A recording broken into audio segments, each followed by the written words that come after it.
Alright, what's up everyone? This is Matt Rosick, and this will be the next work in progress on the Sosa Wolverine.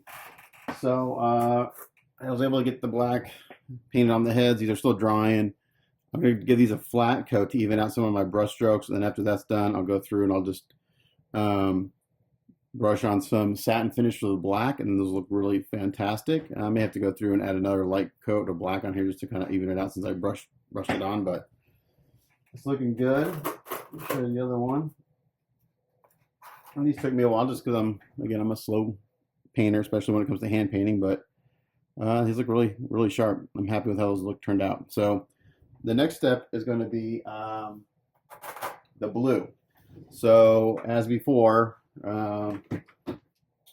this white isn't ready for paint. So I primed everything, at the very beginning of this build. So like right now I'm just going through and I'm giving the boots a light sanding.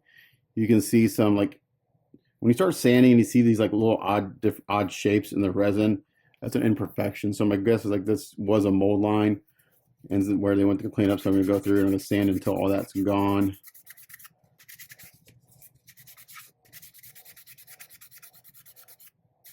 And then we'll give these another bath and some soap and water and last round of primer. So I'm just using a 3M fine sanding sponge. And these are all pretty used sanding sponges.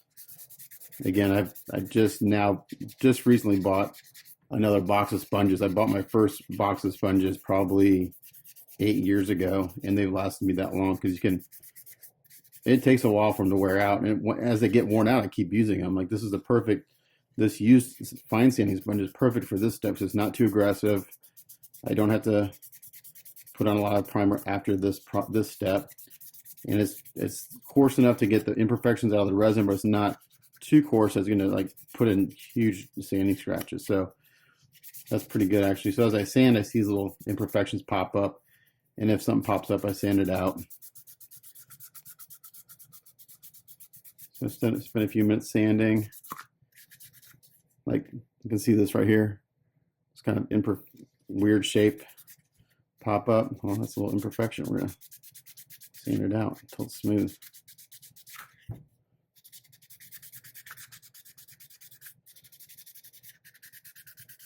we're gonna go through that. I already did the other boot and it looks good. And we gotta do the gloves. Let's check these out. Luckily those are smooth and these don't have any like real detail in them, so it makes sanding easy because I don't have to worry about like losing detail from sanding. But you see that little kind of weird shape there? Let's sand that out.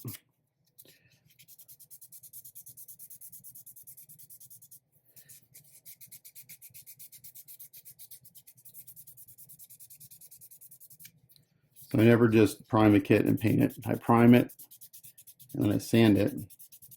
If any imperfections pop up, I sand them out. If I can't sand them out, then I use a little putty to fix it. I will say that these kits really don't require putty work, except for if you're trying to make something fit or rekey something.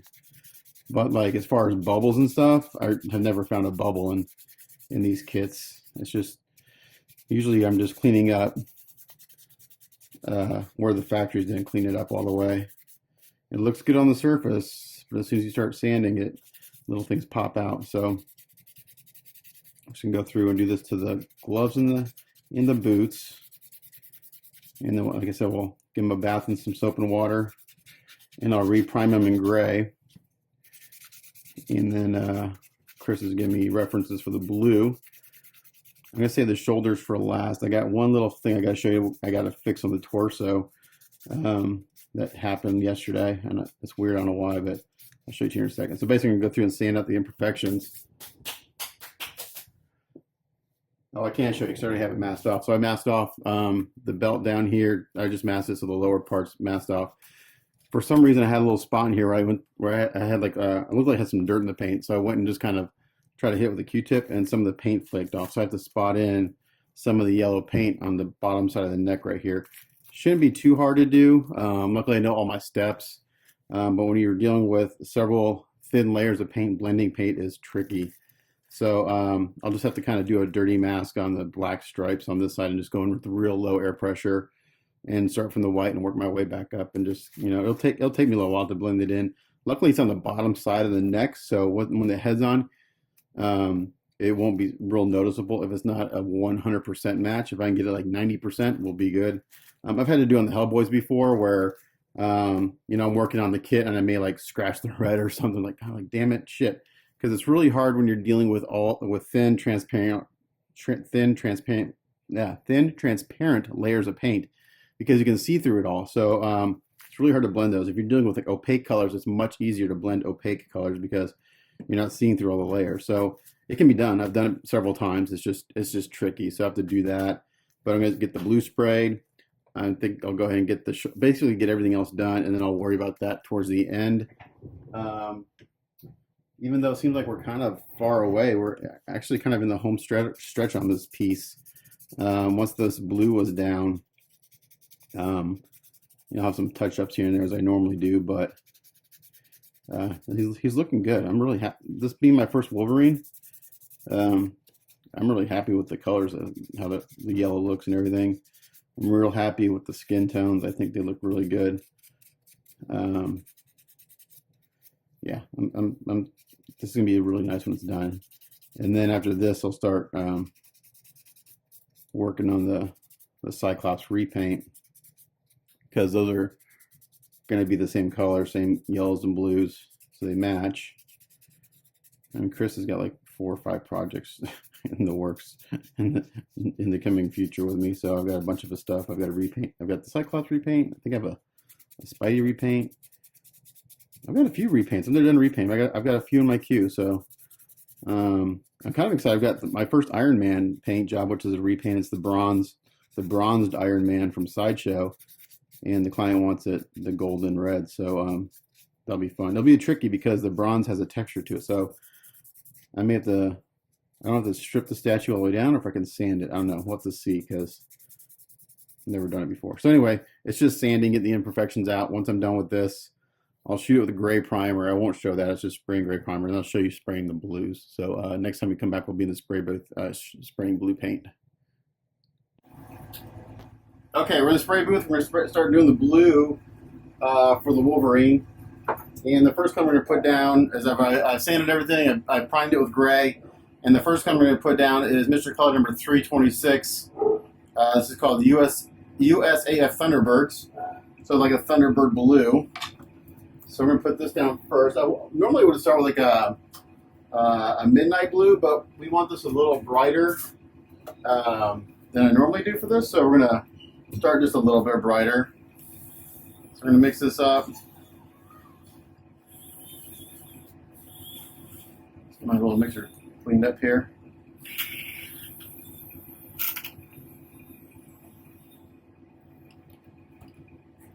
So probably end up using this whole bottle since we've got a base coat, the boots, and the gloves, and the pants. And this will make it great. This will probably be the trim color on the boots too.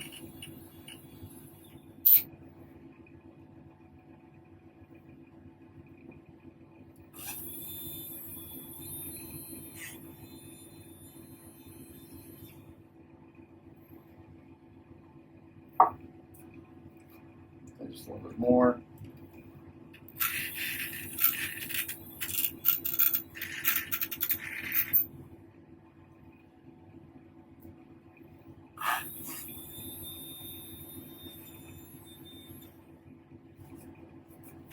I meant to get this blue done yesterday, but my son has had a soccer tournament all weekend, so we've been playing soccer nonstop for the past 2 days. More to go tomorrow. So,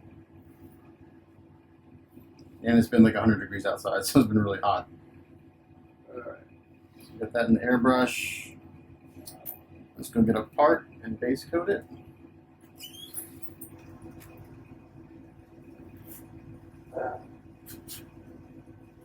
Alright, so here's one of the gloves that after it's been sanded and primed, and it looks good. So let's go ahead and get this base coating.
There you go. I think you get the idea of that. So I'll get everything base coat, and we'll come back and do the first highlight.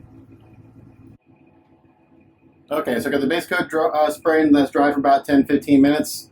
So what we're going to do now is we're going to actually go in and highlight with white, and then we'll go back over with another blue and blend it all together. So here we go. And this Mr. Color GX number 1 white is the color I'm using for my highlight, and then we'll go from there.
So that's how that's done. It looks kind of messy right now, but just hitting all the high spots, and depending on how high the highlight is, depending on how bright I make it. So if it's real kind of pronounced, and I make it bright white.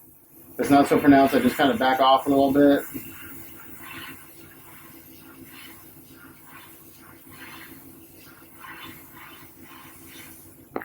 That's how it's done. So I'm going to do this to all the parts, and I'll show you what it looks like when I'm done. And then we'll go from there.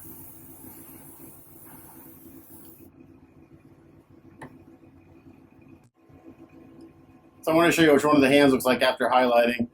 Just like this. Again, it doesn't look like much right now, but kind of messy. But just going in there and getting all the high spots, all the wrinkles and everything. This will make it much more sense once I start spraying the next colors. Okay, so the next color we're going to spray is my Playmo color Midnight Blue. So we're just going to kind of start painting this over this and see what we get.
Well, so it's looking pretty good. My only problem is that this is all the Midnight Blue I have, and we're trying to match the Wolverine and the Cyclops together.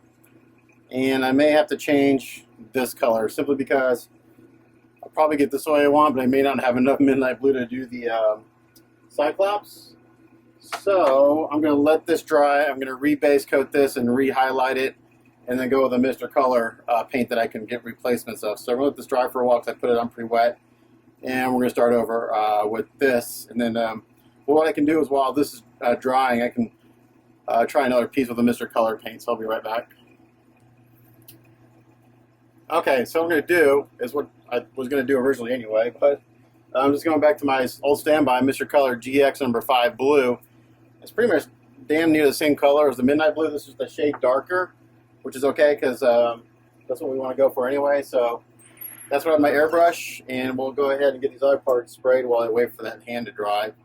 But here we go.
So you see him just kind of putting on one thin layer at a time, just building this up slowly.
Okay, so that's two like mist coats on these parts. I'm going to go ahead and base coat and highlight the other wrist or hand and get it to the same point, and then we'll come back. Okay, so I got the other hand back to the same spot as the rest. We're going to. I think I'm probably fan on one or two more coats and see how this looks.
Okay, so I'm not sure that's showing up in camera, but I think I can see the shading there. So I think we're at a good spot right here. I'm gonna let this dry for a little bit. These all have the same amount of mist coat, so I'm gonna let them dry. I'm gonna compare them all to make sure they all look similar. And I think the last thing we're gonna do is go in with some of the dark clear blue and hit the shadows one more time. And we're gonna bring this down just a hair because this is right about where my reference photos are. And Chris wants it just a hair darker. So I'm gonna go in and hit the shadows with some of the dark clear blue, and then just kind of mist that over and just bring this down just a hair. But I want this to dry for a little bit so I can see kind of the effects of the shading I've done. So I'm going to let this dry for about an hour or so. We'll come back and take a look at it. Okay, so the blue's been approved. Sent to Chris, looks really good. I was able to kind of dry fit some of the parts together and show them what it looks like all together. It's looking really sharp. So next thing, since I'm waiting for paint to dry, I'm going to go ahead and get the claws taken care of. So when you get the claws, they show up like this, pretty dull. I mean, they're really nice, but they're just dull. So he wanted this part to be polished and this to be a dull gray. So I suggested just polishing the claw part and leaving this as is. So we're going to go from this to this. And I've tried it two ways, and of course the way that takes the longest is the best way. So this is the way I'm going to do it. And this is the way I just try to do it to try to save some time, but it's not turning out as well. So, because this metal's got some pits and stuff in it, and the only way to get rid of that is to sand.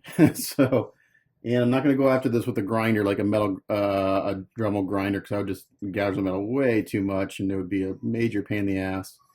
So each of these takes about, I don't know, let's time it. So we're starting at right now we're starting at 1:20. So let's see how long it takes me to do one of these. So what I do first is I get some 800 grit wet sandpaper, like this. I got some right here, and I got my little thing of water here, and we start sanding. And this does two things. It gets rid of all that kind of, these have a kind of pattern on them, just from the process of being made. And this will be the first step in getting this all smoothed out. So first step is 800 grit wet sandpaper. I'm going to do this in real time so you see how long it takes to do one, start to finish. So there's 5 altogether, and I've got 1 done so far. And I didn't time it, so let's see. So we're going to sand, and if you see what I'm doing here, is right here we got all this kind of, I don't know what you want to call that, artifacts from the manufacturing process, and we're going to sand it off. I do have a popsicle stick here, which I can use to kind of help sand. I actually I used to do this a lot actually in the Thunderbird shop when we were. You get stainless steel pieces for the cars, the trim pieces. Most of those pieces you can't buy new, so you have to get originals and restore them. So a lot of what I did was straightening stainless steel and polishing it. So this is what we did. And after getting all the dents out, which is a trick in itself. So just go through and you sand it. And I'm using the water because it just lubricates the paper, makes the sanding scratches easier to take out later. Now we're not going for like a chrome look. If he wanted that, I would just take him to a chrome shop and have him chromed.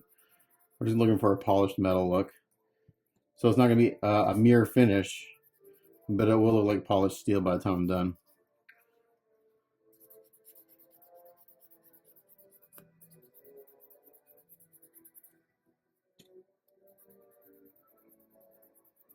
And I'm trying to keep my sanding scratches going this direction of the blade.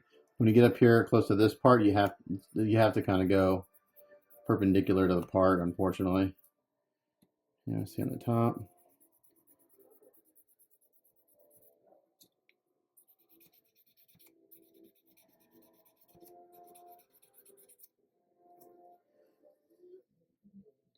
So we look at the difference. Let's get some.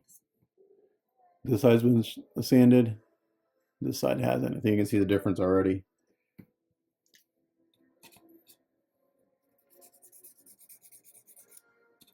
If the metal's really, really pitted, I'd have to do a ton of sanding to get them out. There's no way around it. You just got to sand it. But I think, if I had to guess, I think that first one took me about 20, 30 minutes. We'll see.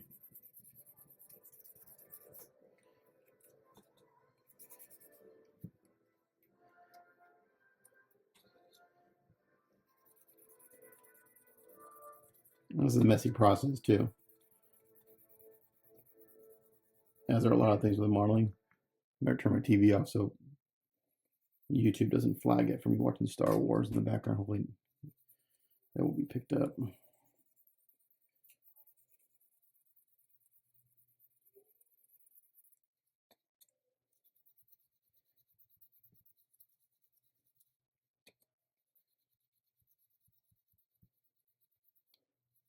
So again, sanding. There's always sanding. So Chris was asking me, "Oh, it's just about done," and I listed off about a dozen things that still have to be done. I'd say I'm about 60% there, to be honest. 60, 70% done.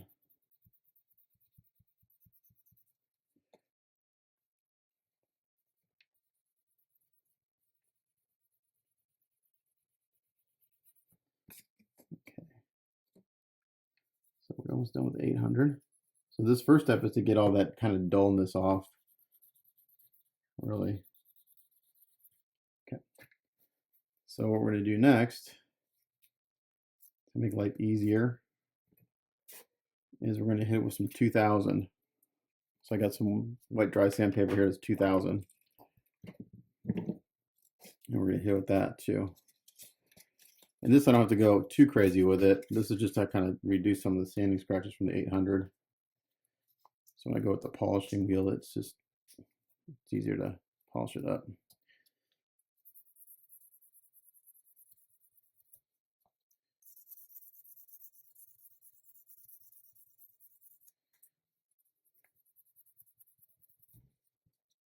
I tried to go straight to polishing this with the polishing wheel, but all that kind of pattern was still on the blade, so it has to be taken off. That's why you gotta sand.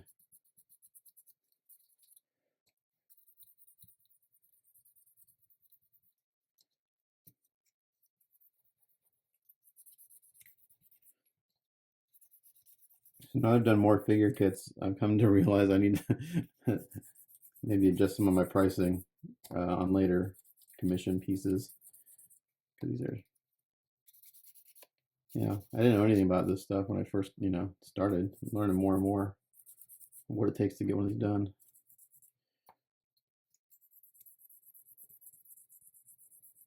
I don't know if I could get, I don't know if I could get this done in a week if I had nothing else to do and just worked on this kit. I don't know if I'd get it done in a week. Maybe. I mean, that'd be a lot of late nights and working a weekend.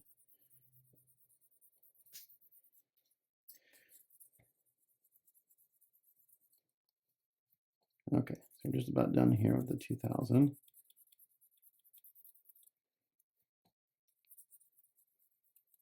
Okay, I should do it. Okay, let's see what that looks like. Okay, so we go from this, which hasn't been sanded at all, to this, which has been sanded up to 2000.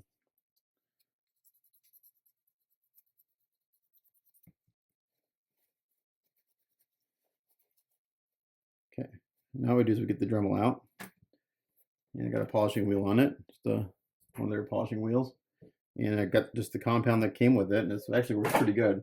If you don't know, polishing compounds like sandpaper comes in different grits. I'm not sure what this would be considered. Usually it's considered coarse, medium, and fine, and super fine. And it's like basically it's like liquid sandpaper. I don't know what this is, but it seems to be doing the trick because it got me here, which is like really good. So that's where we want to be. So I'm gonna not too high, with about 6,000 RPMs, and I'm gonna pick up some of the compound here, like that, and then we're gonna start polishing this. Now this blade's gonna get really hot really quick. I'm putting medium pressure down.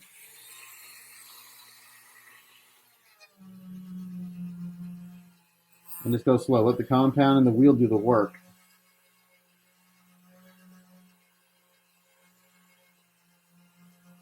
The great thing about this is you don't have to worry about like going through or anything. The more you do this, the better it's going to look.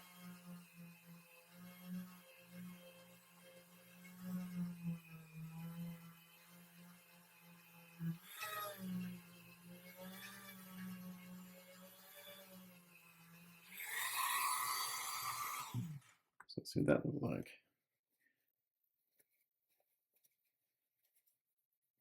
Just wipe it off with a paper towel. So I think you can see a difference between here and there. Looking pretty good, and that's right with what we got on this one. So let's keep going.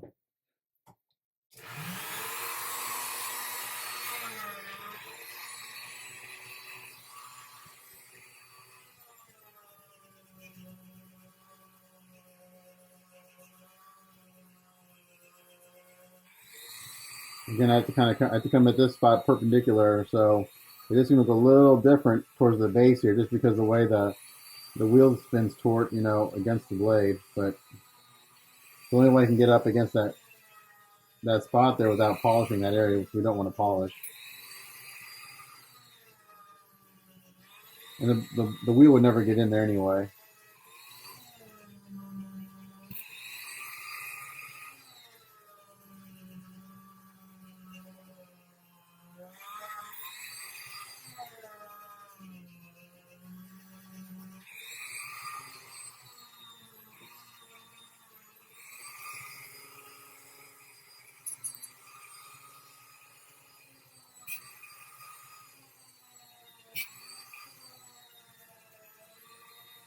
So the blade's getting really hot at the base here where I'm holding it.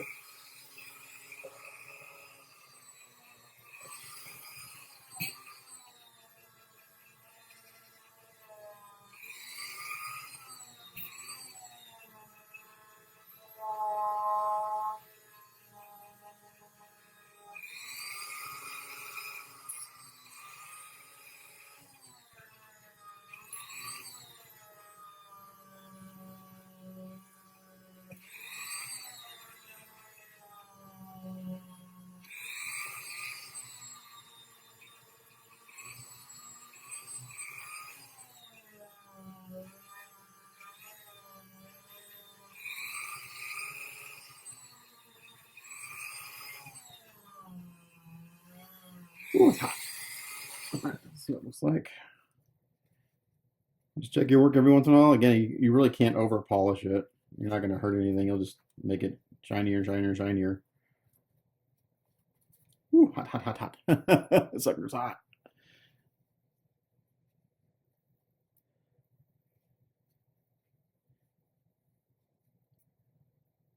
Looking pretty good.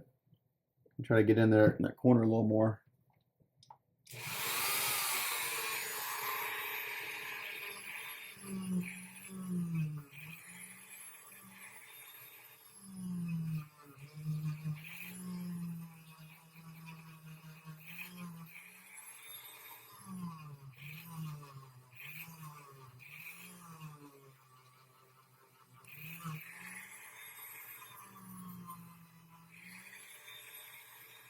Slow the RPMs down a little bit. I'm just going to give it a little more. You don't want to. Trick about buffing, this is like when you're buffing paint too. You don't want to go too fast. Well, in paint especially, you don't want to go too fast. You'll go right through the paint. If you go too fast, then you're not letting the compound do what it needs to do. You're drying it out before it has a chance to cut and polish. So it's a balancing act between RPMs, how much compound you have, how much pressure you're putting on, all those things. On the metal, on these, is not, you don't have to be too, you don't have to be careful, you don't have to worry about going through because it's not paint.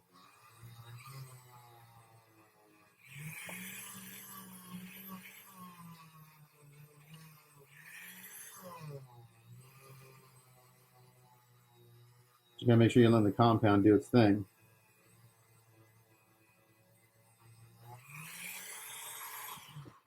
Actually, get a soft cloth real quick. Hold on. Give me 1 second. Am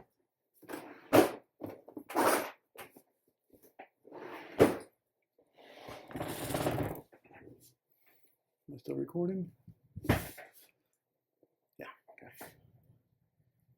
Okay. Let's get a soft cloth here to clean out the compound. Here we're looking.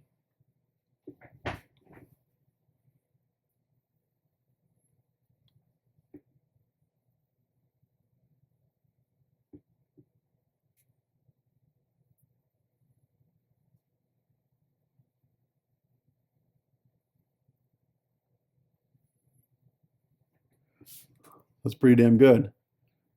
So it's about 15 minutes to do one. I'm gonna go this a few more times actually, but I'm gonna say it's start to finish. I'd say 20 minutes because I'm gonna go try to get in here a little closer to this edge here. But yeah, so it's about 15 to 20 minutes to get one done. So it's 3 hours just to do the claws to get them polished up, roughly. So, but there you go. It's gonna look really good on the hand. Let me see real quick. Okay, so these were just painted a little while ago. I don't want to put this on too hard. I think it fits in there pretty good though. It's gonna look pretty nice, I think, with that dull spot and the shiny. That's gonna look sick. So these will get glued on, and then we'll leave the hands so they can come off by the magnets, just for it's easier to ship. But yeah, that's gonna look good. All right, so I'm not gonna call this. Hold on. I'm not gonna call this work in progress done yet because I want to wait for the blue to dry. I'm gonna mask off the boots and then spray the dark blue, or no, black. Sorry, he wants black. And then we'll do the shoulders, and that way all the blues in one work in progress along with the claws. So stay tuned for the next part on that. Okay, after a couple hours, we got them all polished up, and they look pretty good. These will look really nice. So these aren't glued on right now; they're just stuck in with some blue tack. But got the nice shiny part with the dull part. Looks really good against the blue on the glove. So the claws are done. Yay! So those look really good. I'll send a picture to Chris right now. And then tomorrow we'll mask off the boots and the belt and the shoulders and continue on with that stuff. So stay tuned for that. Okay, moving on. So got the claws all polished up and installed on the hands, and they look pretty nice. I think those are going to work very nicely. I like them a lot. So those have been glued on, and these will stay magnetized. So for packing and stuff. There's that one, and here's this one. And they lined up pretty good. I was playing with these quite a bit, and I was trying to get them lined up, but like this middle one right here, in order to get it to fit correctly, it sticks up just a little bit past the other two, which I think is okay because it's kind of follows the shape of his wrist. So they didn't want to sit evenly. These sit evenly, but I think they look okay still. So those are done. Also, I got the boots done. I recorded the blue part, but I didn't record the black as, more masking, spraying, and it's just black. Went ahead and epoxied the legs together, so these are now one piece.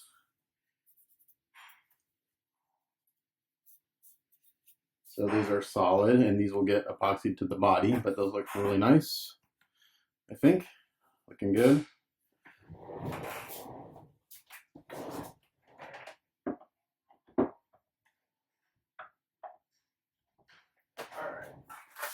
Sorry, I'm going back and forth. So next thing I did the belt, and it's been masked off. So remasked the whole torso, masked off the belt, did the red, painted the X-Men logo black, and top coated that. I didn't record that because again, it's just masking and it's a lot of the same stuff over and over again. So this one I'm going to record the process on the shoulders here. So I remask these off. I try to sand them down best I could, smoother some. There were some rough spots on the inside here, but I really couldn't get sandpaper in there really. So I did my best. I think it's okay once I put the primer on there. They look much better. So the first step we're going to do is we're going to spray a layer of gloss black and a metal color. And after that, we're going to let that dry really, really good. And then I'm going to go in with liquid mask. And I'm going to mask off all these battle damaged areas because what I want it to look like is the blue paint has been scratched down to the silver. So let's go spray some black and a silver color, and then we'll do the liquid mask. But I have to probably let that dry. I probably put the silver down, put a top coat on it, and let that dry overnight before I do the liquid mask. That way I don't risk pulling up the silver paint. But it's a cool process, and it's a real good way to get it look like, you know, you basically paint all the blue, metallic blues and everything, and shading and everything. And then when it's all done, you go and you peel the liquid mask off, and it reveals the metal color. And then you can go in there with a fine tip brush and detail the edges a little bit with a little black, so it looks like it's scratched through a few layers. So first step I'm going to go do is spray some black and a metallic color. All right, so the first color we got in my cup is Mr. Color GX2 Gloss Black. Let's put that on.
All right, we're gonna let that dry for a little bit, and then I'll decide what silver I want to put down. We'll be right back.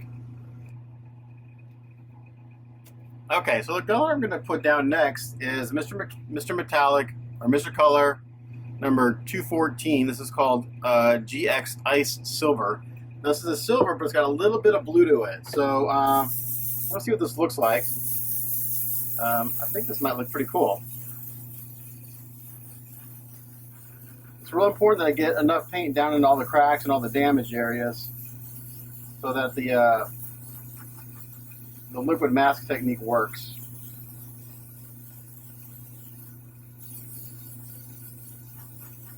So I like this because it's not super bright. I thought about doing like a polished aluminum or even Spastex chrome, but this will give it a little darker, just a little darker, and it'll just look a little more, I don't know, I think it'll look better. I'm gonna put my mask on so it's hard to breathe.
So one thing with these GX metallics is that they're really, really thick. So I thin them 2 parts thinner to 1 part paint.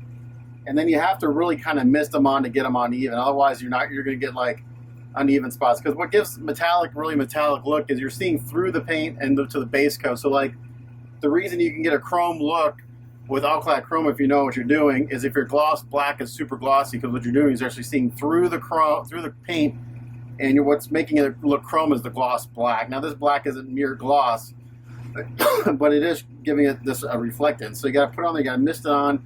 It's not very highly pigmented, the GX metallic, so you just got to blade on a little bit at a time and build it up till you get the color you want.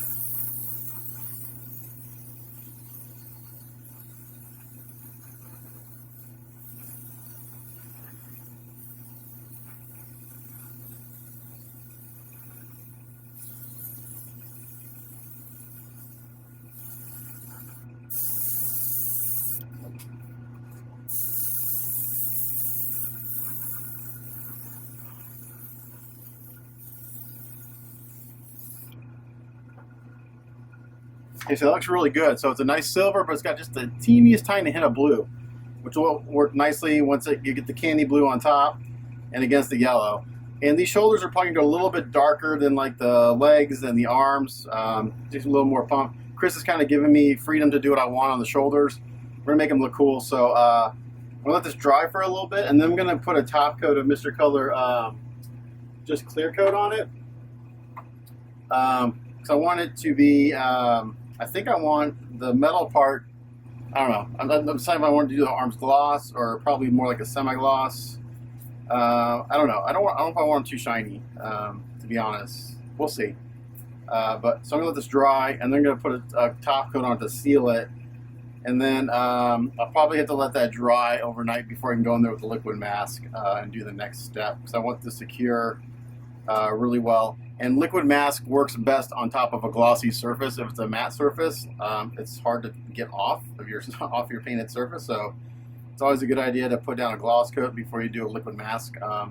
So yeah, I'm gonna do a gloss coat and then let that dry, because I need to let the clear coat dry before I put the liquid mask on. So the next step will be a clear coat. I'll be right back. Okay, so for the last step before I have to let this dry, is I'm just gonna put on a couple light coats of Mr. Color clear coat number 46. This is kind of like my that and their GX clear, the 2 clear coats I use from them. And I'm not going to worry about getting it shiny. I just want to get a sealer on this so the liquid mask will work better. So here we go.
All right, so that's it for this. I gotta let this cure, and then we'll do the liquid mask step next. Okay, next up on the shoulders is to apply this liquid mask to mask off the battle damage areas. And this is pretty easy. I'm going to use a toothpick. If you use a brush, you want to use a brush that you don't care about, that you can throw away later, because once you use liquid mask with the brush, it's trash. So I'll probably just use a toothpick, because I need to get down these cracks and stuff. So this is just, I've only used liquid mask a few times. This is Microsol, or Micro Mask from Microsol. The other one kind of used in the past, which I'm out of, is from like Mr. Color or Mr. It's a Mr. Color brand. I forgot what it's called. So basically, this stuff is it's a liquid kind of. It's exactly what it is, a liquid mask. You put it on, it dries, and then you can peel it off later. So, and the thinner you put it on, the quicker it dries, and so on. So the last thing I did yesterday is I sprayed a clear coat on this, just so the liquid mask would come off easier. Because if it was a flat coat, it might not come off at all. So I'm just gonna get a toothpick and I'm gonna apply it into these cracks. I'm recording. Can I talk to you in a second? So just like that.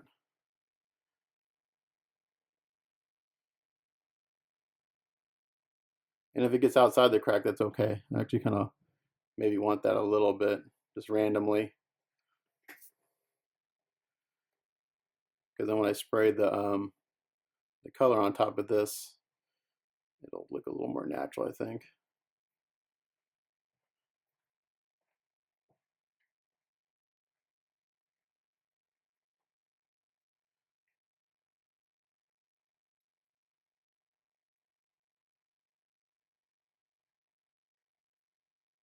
You want this dry all the way before you start spraying any paint or anything on top of it.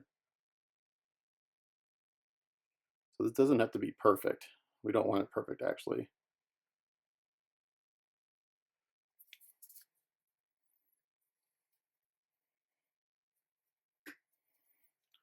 What this is doing is saving me from going in and painting these parts after I sprayed the blue, which would work, but then these scratches would be on top of the paint, which doesn't make sense.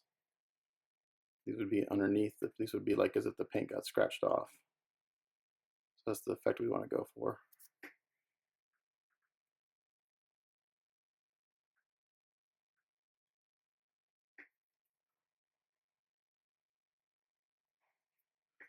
And some of the areas where I kind of maybe got a little too much outside the crack, we're going to take it off.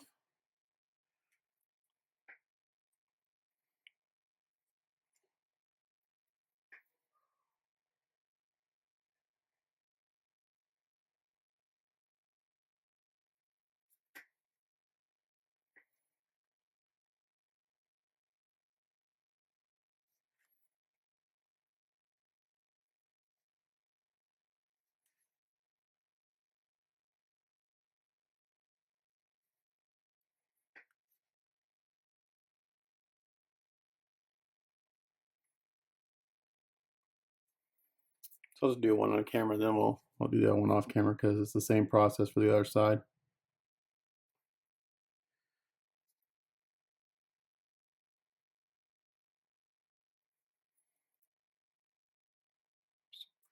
Put my finger in it over here.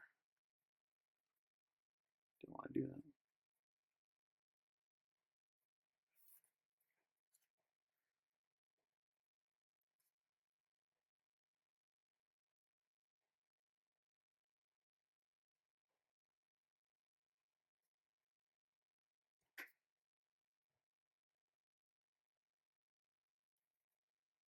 Too much there, so we'll take some off.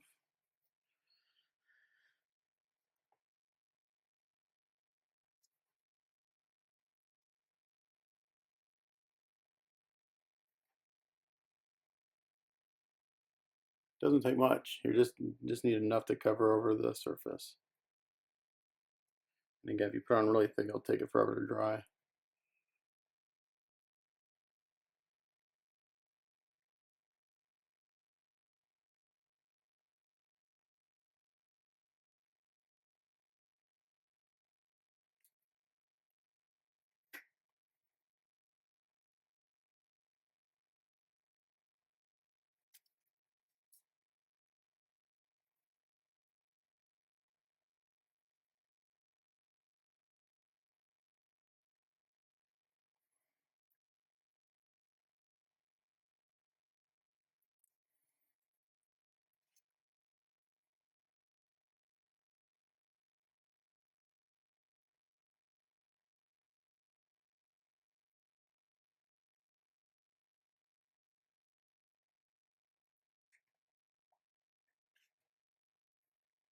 Okay.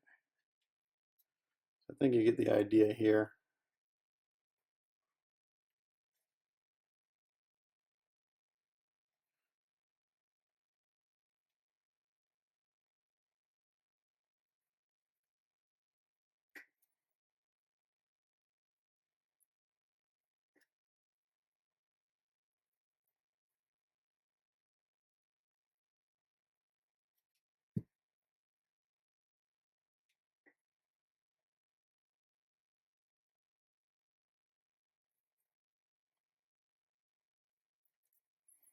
And if you actually extend the liquid mask a little past the scratch, kind of makes a little more sense.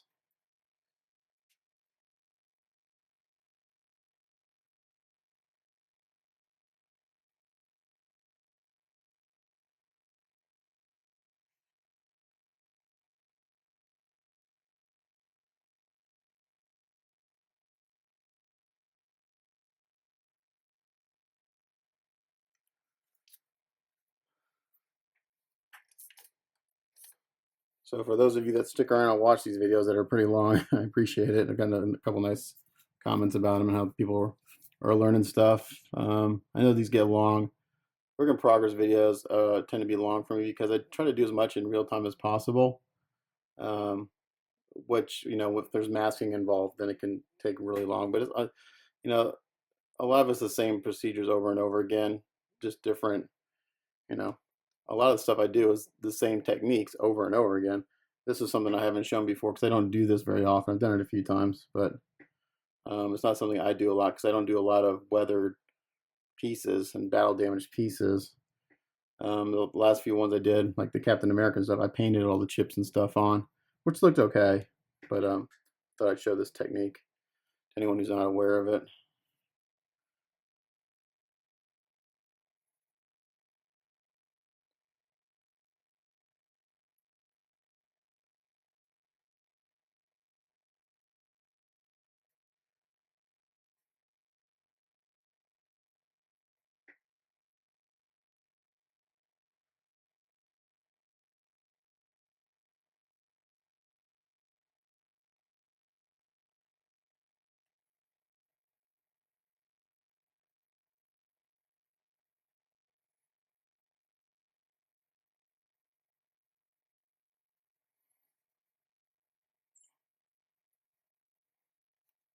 Too much here, so I'm just going to actually wipe it off and start over on that spot. A little too much.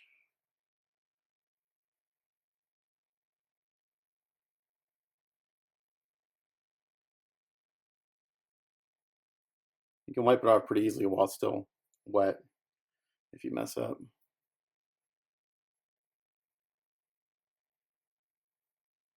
Should get another toothpick that's clean that I can use to kind of push it around. Right here, it got a little messy.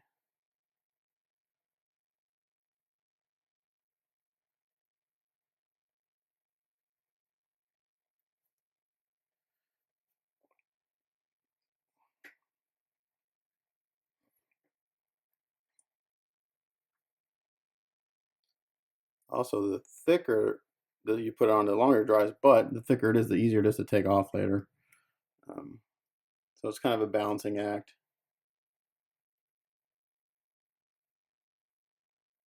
How much you put on.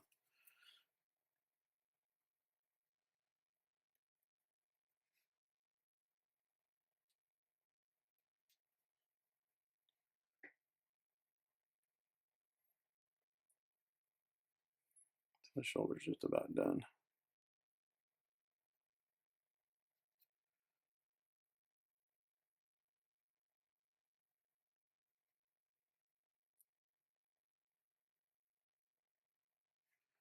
So there you go. So that's what you do. You put that on, let it dry, and then you spray next color. So I'm going to do the other arm. We'll let it dry, then I'll come back. Okay, so I went back and I added another little layer of liquid mask onto the scratches on the shoulders. I just want to make sure I had enough on there. So while that dries, I'm going to go ahead and do the hair on the arms. And to be honest, this is one part of this kit slash sculpt I'm not a real fan of. I'm not a fan of the sculpted hair. It's really exaggerated. Like it's very rough and bumpy. I mean, I get the look that they're going for, but maybe if it wasn't so pronounced, maybe. Now, in saying that, it should make this a little easier to paint. I've actually been avoiding this because I wanted to trying to think in my head the best way to go about painting the hair. Initially, I thought about going in and painting each individual strand with a brush, but the way these are shaped, they're like, I don't know if they'll show up in camera, but they're little ridges. Think of them almost like a little like mini mountain range, the way they're sculpted. And to go in there, I have to paint like, I think it'd be really hard to do that. So I'm going to try dry brushing them. And if you don't know what dry brushing is, it's actually a really simple technique, and it gets used a ton for weathering and stuff. It's real easy to do too much dry brushing, especially if you're weathering things. It's easy to go overboard. So the first color I'm going to lay down is actually going to lay down black, because that's how I did the hair. And I've just got some Vallejo black here. I'm not going to dilute this or anything. I got a small flat brush. I'm going to put a little bit on my brush. And I got a paper towel here, and we're basically get most of that off. So it's almost gone. Just like that. So now we go in here, and since this is Vallejo, if I screw up, I can wipe it off. You come in here, I'm using just the flat side of the brush. I'm dragging it across the sculpted detail. And you just want a tiny amount of paint. You want to build this up. You don't want to try to do too much, because you'll put too much on. You have to go in and clean it up. So we're gonna I'm not going back and forth, because I don't want to get any bristles in between the hair, in between the hairs, like on the skin. I just want to hit the sculpted hair.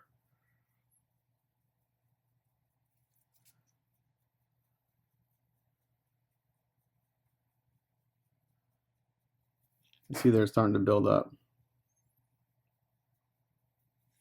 Again, get a little more paint. Rub most of it off. And then I'm just hitting the very tops, dragging the brush across. And at first it may not look like anything's happening, but the more you do it, the more it shows up.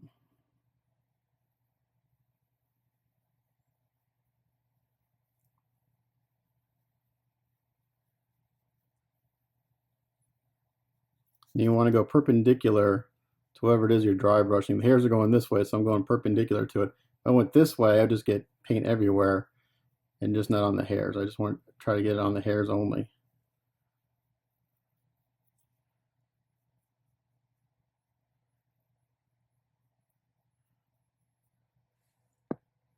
More paint. I'm actually going to put a little more on the flat side of the brush.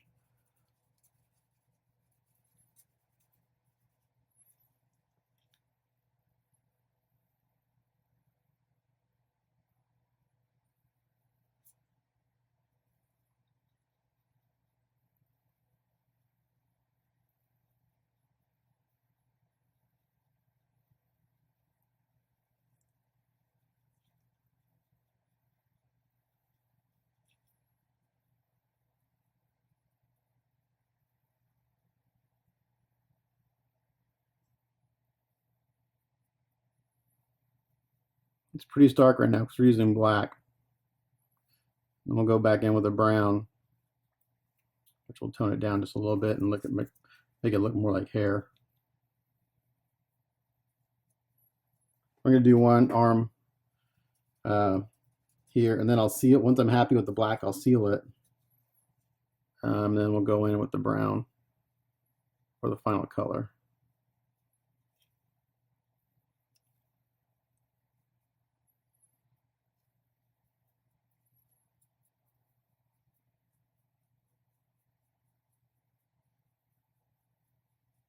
Alina, did you make your lunch? Did you make your lunch? I've been yelling at my daughter for hours to do her chores. And she says, okay. And then she runs into her room and then doesn't get anything done. Did you make your lunch? Oh no, she didn't hear that one either. Her ears are completely broken. As she sat in the kitchen and told me what she had to do, she's like, oh no, I forgot that. And she's only 11.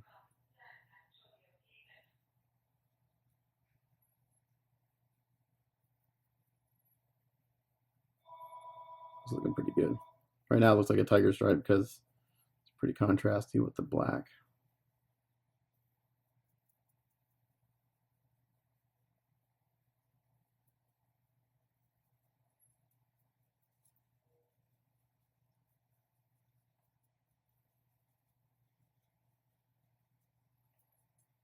If I get a little tiny bit of paint in between the hairs, it's okay, as long as it doesn't look like it'll darken it just a little bit, which if you, okay, my liquid mask is dried, and it looks nasty because it kind of is. So Chris has sent me a few reference photos for the shoulders, and I'm going to do a combination of the two after kind of talking to him. The first one was basically, it was a smooth kind of look to the blue. Basically, it was the shading and then some nice blue, and then the bare metal, which we'll get from the liquid mask. But another one was kind of like it had like a hammered metal look to it. So we're gonna do a combination. So the first step we got to do is we got to put on our first color, and for that I'm gonna use Mr. Color GX Deep Clear Blue. Let me put the lid on so I don't spill this everywhere. Number 103, right there. And what we're gonna do is I'm gonna take a natural sponge right here, just a piece of it, and we're gonna dab some of this on the shoulders. So I do not want to spill this everywhere. It'd be a huge clusterfuck. So I like to use natural sponge because it's the most random look or random pattern. And I'm going to use just the tweezers so my hands don't get all full of paint. It's really easy. Dip into the paint a little bit, and it's kind of like dry brushing. And then you blot most of it off. And as you blot, you can kind of get a sense of the pattern you're going to get when you start to put this on. It's right about there. And what you're going to do is you're just going to kind of come in here and start blotting it on.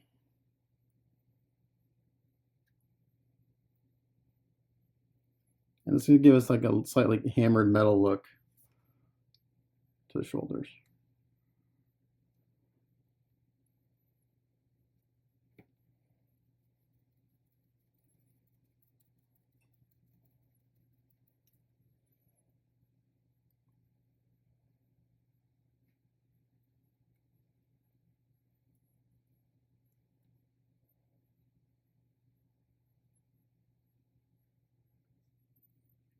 This looked really good on one of the references he sent me, so I suggest ask him which one do you want. Do you want the hammered metal look or smooth kind of look? And we're going to do a combination.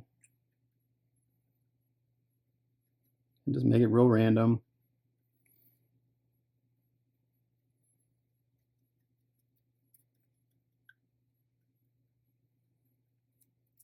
You don't need a lot. This will also give a sense of damage and stuff also.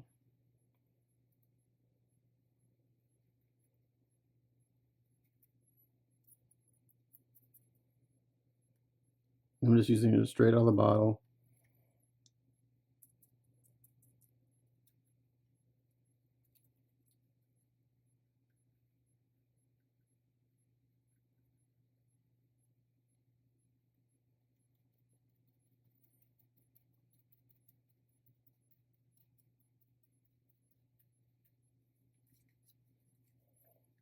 We get underneath.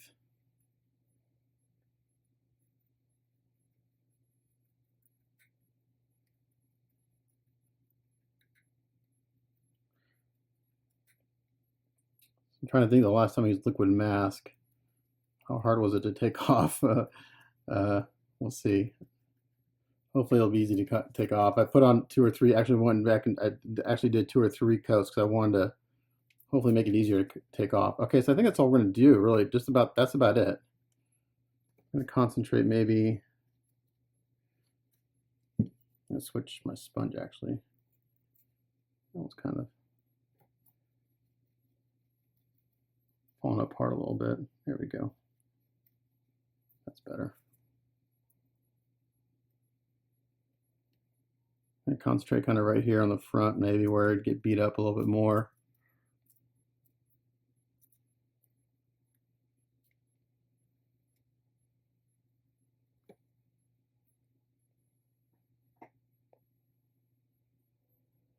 Am I recording? I think I am. I'm going to pause for a second. All right. So that shoulder looks pretty good. Unfortunately, this blue is almost the exact same color as the liquid mask. The other brand I had was green, which in this case would make it easier to see.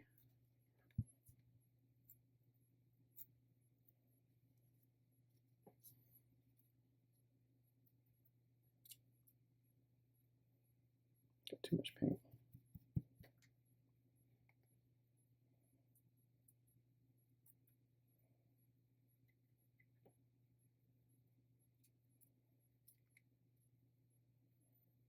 So the trick is sometimes it's easy to kind of push the sponge and like swipe.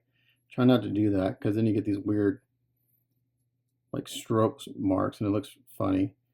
Try to just go dab straight up and down when you're doing this. Unless that's an effect you're going for. I don't know. I don't think I've ever seen that, but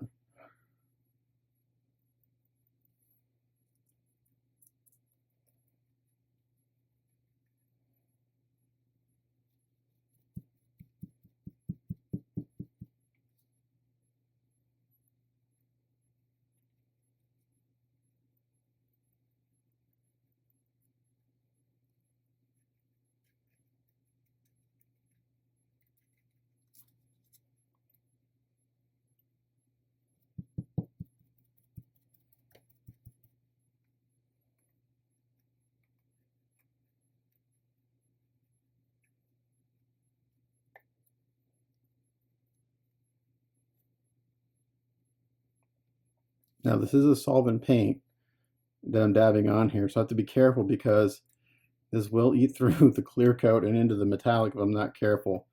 If I try to put it on too much in one spot, I could mess that up a little bit, so I want to be careful that I don't do that. Go back to this other sponge real quick. Like a smaller pattern to it.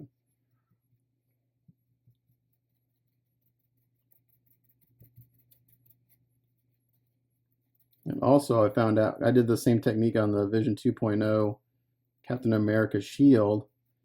And in the end, I was able to fix it, but when you're dabbing a sponge, be careful that you don't dab too much. You'll create little bubbles in the paint. And it looks kind of funny. I was running into that with the Captain America because I had very little paint. I was trying to dab it on there so hard. I was creating little bubbles. So it looked kind of weird.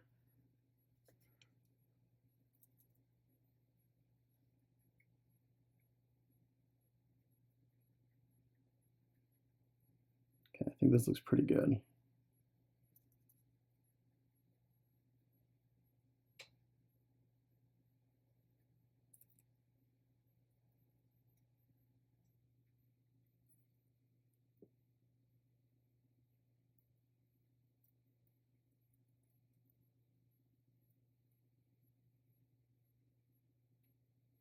The smaller sponges are giving me a better pattern that I like.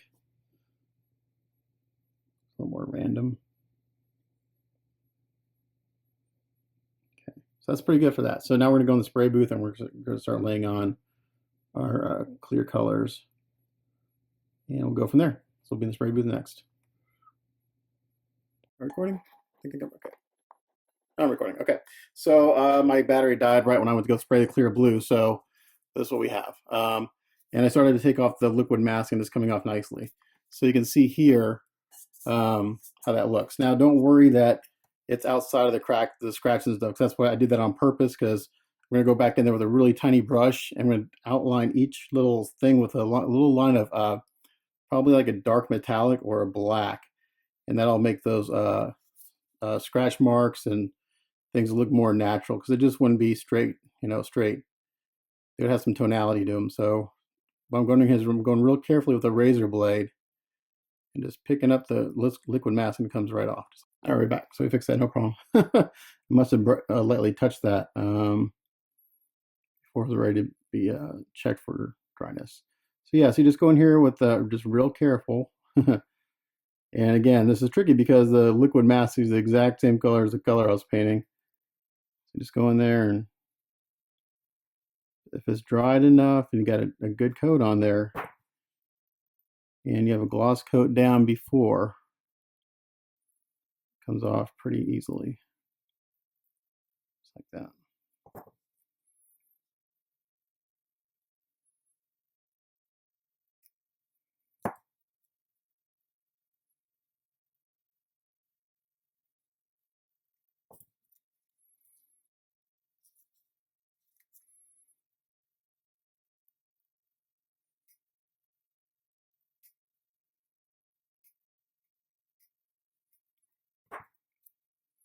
A lot of guys, a lot of armor builders or sci-fi guys will sponge this stuff on to use as a chipping effect. It's just hard to get off when you sponge it on. Just a bunch of little pieces. Totally use a hairspray technique. Right there, I accidentally pulled up some of the paint. That's okay. It's right on the edge, so I'll just go in there and I'll touch that with a little black. I go to outline all these little battle areas. That's why I'm pulling from the middle of these cracks and not the very edge.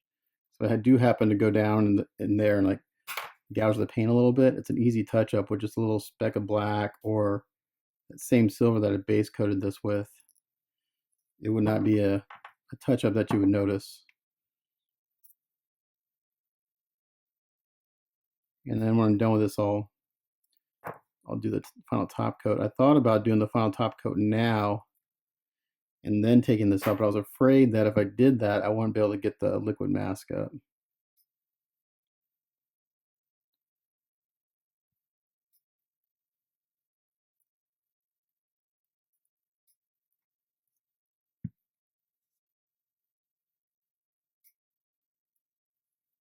My videos are long. I ramble on a lot because I try to explain my reasoning for doing things, at least my thought process.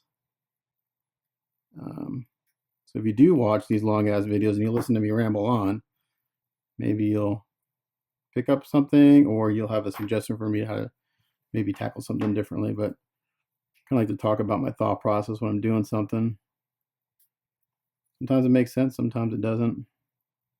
Sometimes it works, sometimes it doesn't. So it's all learning every time.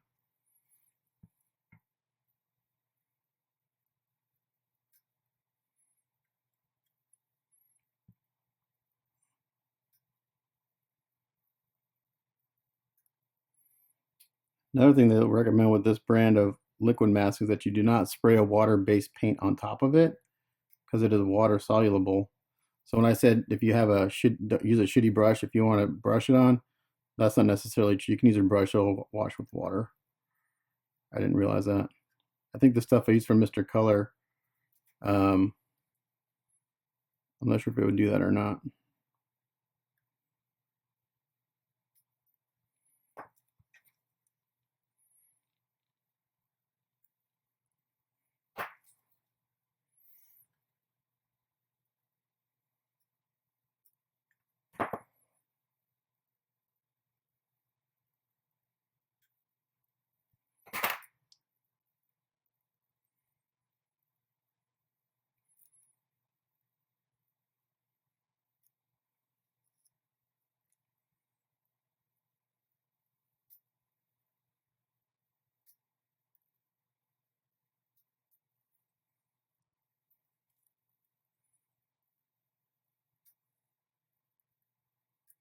The shoulder has a lot more damage on it than the other shoulder for some reason, just the way it was sculpted.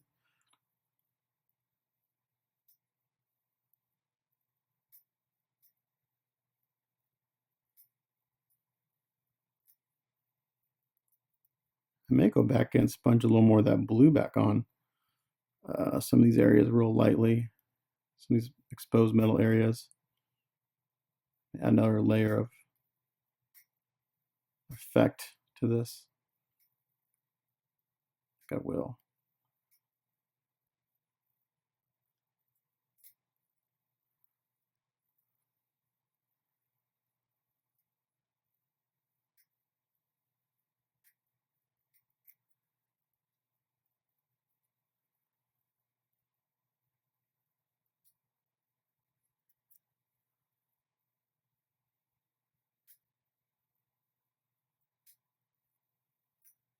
Pleasantly surprised at how easy this liquid mask is coming up.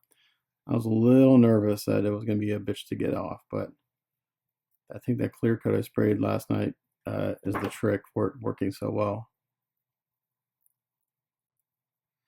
All right, so there you go. So there's all the liquid mask off. See all the exposed scratches. So now we're going to go in there and define them a little bit more with some hand brushing. And I'm debating if I should use a metallic. Yeah, I think I will. Use one of these Vallejo. Gunmetal.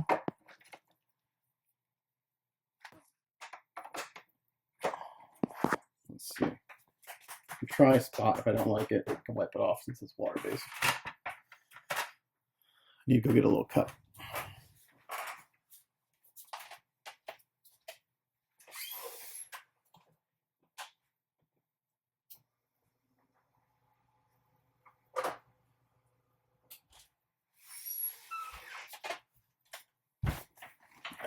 So I'm gonna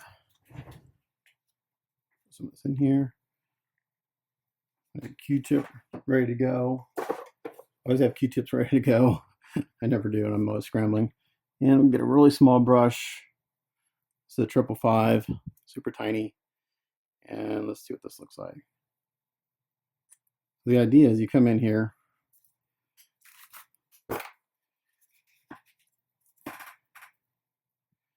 real delicately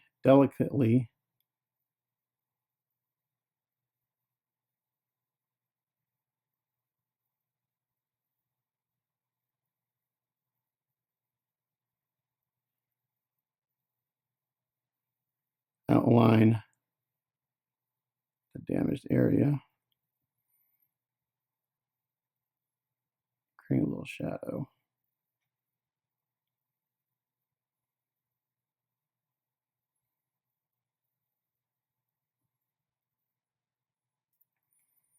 Something like that.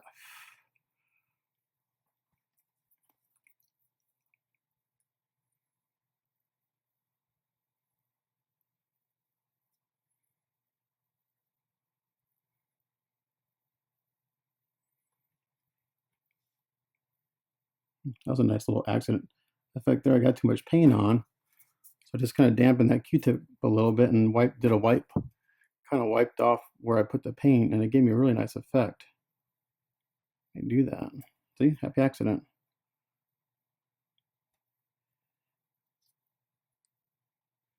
Now it looks like the paint is chipped off where around these scratches and stuff. That just wasn't scratched, but the outlying areas around that scratch got some chipping.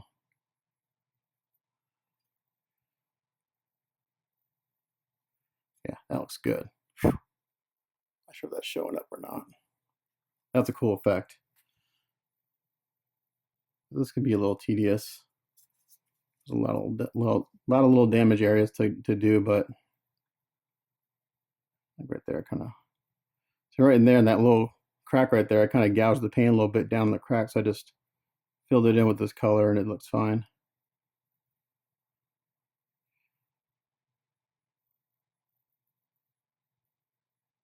Just using the tip of my brush.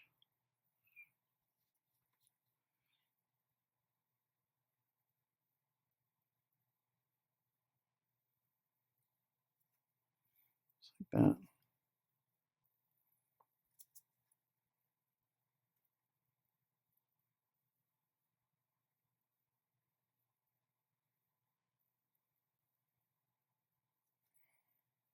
Yeah, it's a great effect.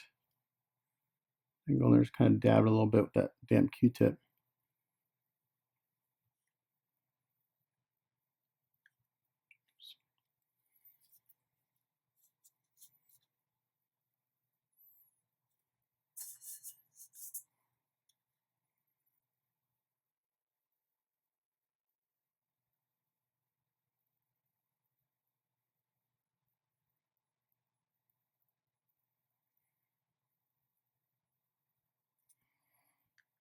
So now just gives this paint another layer to this, or another implied layer that there's a layer underneath this blue before you get to the shiny metal.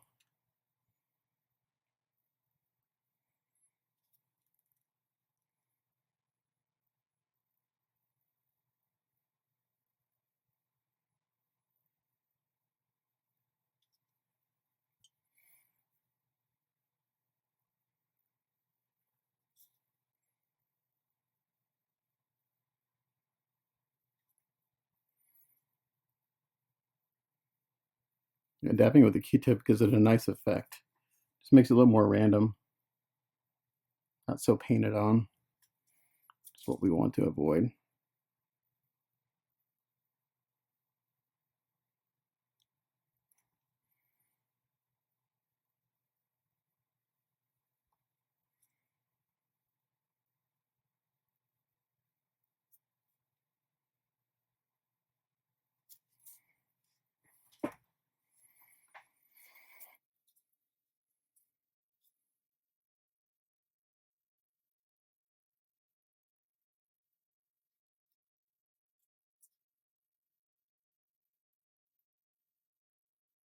Okay, well, I think you get the idea with this. It's going to take me a while, so I'm just going to call this work in progress done. And then with the next work in progress, actually, this may be the last work in progress, to be honest. I do need to go back. I can go and take this off now. Chris wants the red to be a little bit darker than what I have on, which isn't that big of a deal. It's an easy thing to do. So probably spray that tonight too. That's not the end of the world. So I'll sand the belt buckle down a little bit. It actually came out a little sloppy. I may sand that down and redo it. But the red, he wants it a little darker with no shading. I've got shading on here. So that's going to be the end of this work in progress. And I think, because after this, the only thing I have left are touch-ups and the top of the base. So I'm going to call this the last work in progress. And then the next video will be the statue finished. Okay. So thanks for watching. It's another long one. So stay if you want to watch all this. If you watch it, thanks for watching the whole thing. And I appreciate it. And next time you'll see it finished. Thanks.